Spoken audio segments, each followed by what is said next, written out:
ফামিন home ফামিন home মান কদা নাহবাহু অমিন home মাইয়ান্তাজির। সাদাকাল্লাহুল মাওলানাল আযীম। মুমিনদের ভিতরে কিছু লোক আল্লাহর সাথে করা ওয়াদা সত্য প্রমাণ করেছে শাহাদাতের মাধ্যমে, আর কিছু লোক তারা এখনো ইন্তজার করছে, অপেক্ষা করছে। সম্মানিত হাজিরিন, মক্কা বিজয় উপলক্ষে জমিয়তে তালেবার আজকের প্রোগ্রাম বিষয় রমজান ইতিহাস। মৌলানা মুহিবুল্লাহ উনি বলেছেন, তো ইতিহাস এটা বিরাট ব্যাপার, এত বলার কোনো সুযোগ সুবিধা নাই।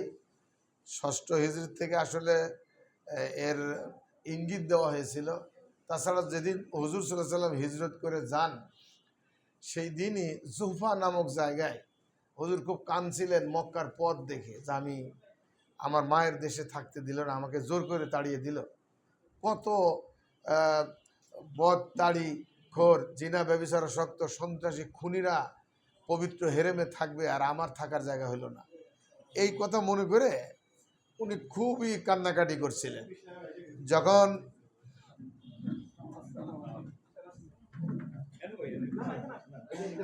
আমার মামার সামনে বসতে বুঝে পড়ো বসো।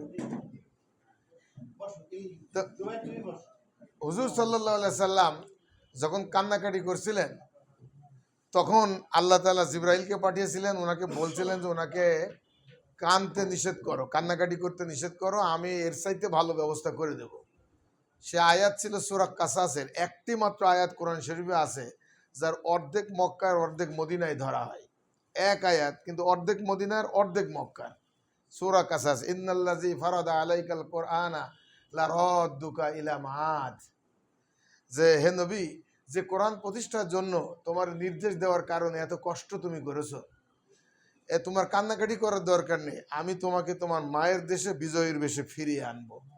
সেই যে বিজয়ের বেশে ফিরিয়ে আনার তার ভিত্তিপ্রস্তর হুদাইবিয়াতে শুরু হয়েছিল, এবং হুদাইবিয়ার 6টা সন্ধি হয়েছিল। 6টা সন্ধি এই মক্কার কোরেশরা না মানার কারণে, যেমন আমেরিকা পারমাণবিক চুক্তি, এই ডোনাল্ড ট্রাম্প নিজেই এটা ভঙ্গ করার কারণে গোলমাল তো শুরু হয়ে গেছে।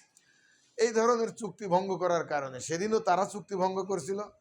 চুক্তি ভঙ্গ করে যখন দেখলেন যে আল্লাহ রসুল অপারেশনের নিয়েছে, সিদ্ধান্ত নিয়েছে, তখন আবু সুফিয়ান এটা টের পেয়ে মদিনায় গেছিল এটাকে মীমাংসার জন্য। তো মেয়ের বাড়িতে গেছে, মেয়ে তো রসুলের ঘরে, উম্মে হাবিবা হুজুরের জীবন সঙ্গিনী। তো তার বাসায় গেলে বেডের উপরে বসতে যাচ্ছে ঘরের মধ্যে, যে বেডের উপরে বসতে গেলে উম্মে হাবিবা বলছে, না না আপু একটু একটু অপেক্ষা করেন। কেন? এই বেডে তো মোহাম্মদ রসুল্লাহ বসে, এটা আপনার মতো নাপাক বসতে পারবে না। কি রে, সাংঘাতিক পৃথিবীর নাম করা লিডার, তাকে কয় আপনি নাপাক, ইন্নামাল মুশরিকুনা নাজাস, আপনি নাপাক, রসুলের বিছানায় আপনি বসার যোগ্যতা রাখেন না। আমরা অনেকে কাফের মুশরিক লিডারদের খুব দাম বাড়াইতে বাড়াইতে বাড়াইতে বাড়াইতে অনেক উপরে তুলি, আসলে ওদের 1 পয়সার দাম দেওয়া আমাদের উচিত না। তারপরে বসতে দেয়নি, অপমানিত হলো। এখন হজরত আলীর একবার বলে, আবু বকরের বলে, উমরের বলে যে মুহাম্মদ সাল্লাল্লাহু আলাইহি ওয়াসাল্লামের সাথে একটু মীমাংসা করে দাও।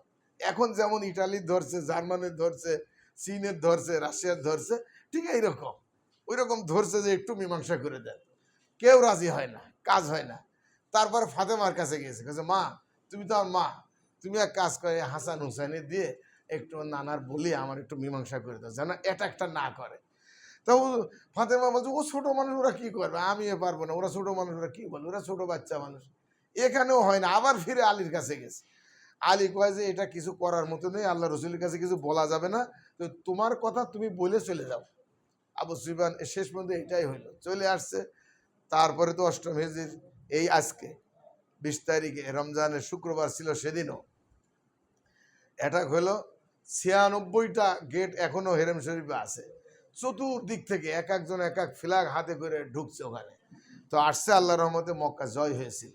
এখন আমাদের সেক্রেটারি জেনারেল মোস্তফা তারিকুল হাসান সাহেবজাদা মৌলানা আব্দুর রাহিম উনি একটা বলছে বিজয়ের সুগন্ধি। এটা আমি, মক্কা বিজয় তো সবাই জানে, এখন যেটা হচ্ছে বুঝেছেন, ওদের কি, ওদের সেই থার্ড, ওদের পেট্রিয়েট, ওদের সেই আয়রন ডোম, তারপরে ওদের অ্যারোস্পেস, এগুলো যেগুলো আরো কয়টা 7 স্তরের নিরাপত্তা ব্যবস্থাপনা ইসরায়েলের চারিদিক দেওয়া আছে। 7টা স্তর, একটা ফেলগুলো আরেকটা, আরেকটা ফেলগুলো আরেকটা, আরেকটা ফেলগুলো আরেকটা, এই 7টা নিরাপত্তা ব্যবস্থা তছনছ করে দিয়ে এখন আলফাতে, এখন খাইবার, এখন খুররাম শাহর, এখন যে শুরু করছে ওখানে যাওয়া, আজকে তো ঘোষণা করছে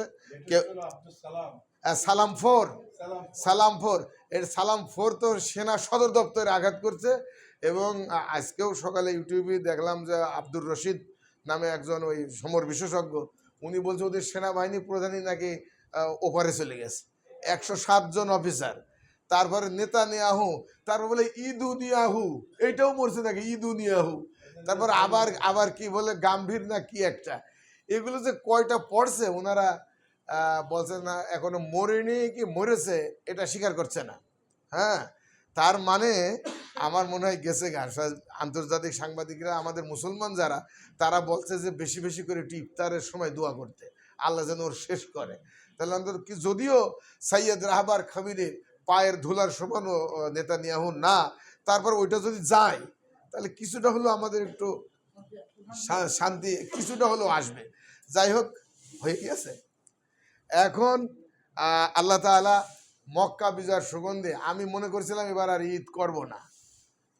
আমি ওই আমার মসজিদে আমি তো ঈদের নামাজ পড়াই, রমজানের ওই রোজার শেষে এলো খুশির ঈদ, এটা আমি সিদ্ধান্ত নিই এটা আজকে এইবার আর গামো না, এইবার আর বলবো না, আনন্দও করবো না। কিন্তু অবস্থা যা দেখছি মনে হয় এটা ডবল গাইতে হতে পারে। আল্লাহ মেহরবানি করুক, ওদেরকে মিসমার করে দিক।